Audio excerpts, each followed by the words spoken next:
Hello guys, welcome to my channel, and in today's video I will show you how to merge layers in Photoshop. If you're new here, please don't forget to subscribe and hit the notification bell so you can be notified whenever I upload a new video. Let's get started. This is a picture I've gotten from Unsplash and I will leave the link in the description. I will now import my logo since I want to merge the logo with this picture.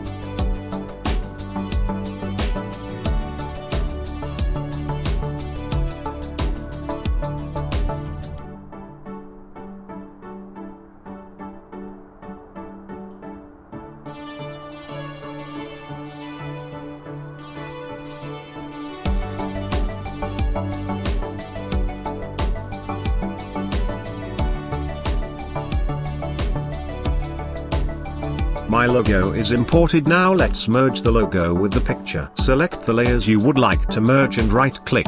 Now select merge layers.